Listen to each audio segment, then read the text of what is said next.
नमस्कार वणीकर, आज मी तुम्हाला घेऊन आलेलो आहोत आपल्या जैन लेआउट मधील सुखकर्ता गणेश उत्सव मंडळ इथे तुम्ही बघू शकता शिवारातील डेकोरेशन केलेलं आहे। बाप्पांची मूर्ती प्रभू श्री रामाच्या रूपात विराजमान आहे। बाप्पांची मूर्ती बघू शकता, खूप सुंदर अशी मूर्त आहे आणि आजूबाजूला खूप सुंदर असं डेकोरेट केलेलं आहे। जुन्या काळात असायचं अशा प्रकारचे सर्व साहित्य ठेवलेले आहे।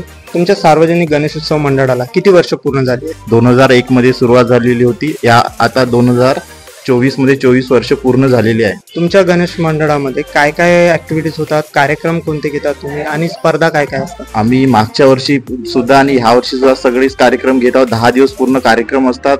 ब्लड कॅम्प सर्वात मागच्या वर्षी पण झाला होता, त्यांना पण उत्कृष्ट प्रतिसाद मिळाला होता। ह्या वर्षी पण चालू आहे आणि डान्स स्पर्धा असतात, कीर्तनाचा कार्यक्रम असतात, संगीत खुर्ची स्पर्धा असतात, सामायिक ज्ञान स्पर्धा असतात।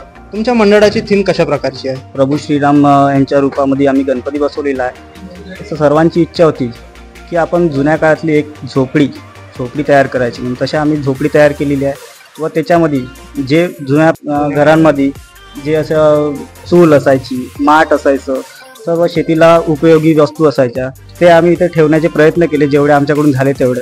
तशा प्रकारे आम्ही सर्व म्हणजे जुन्या काळानुसार आम्ही ते लुक दिलेला आहे। तर आज आपण एक्सप्लोअर केलं जैन लेआउट मधील सुखकर्ता शिव गणेश उत्सव मंडळ यांना।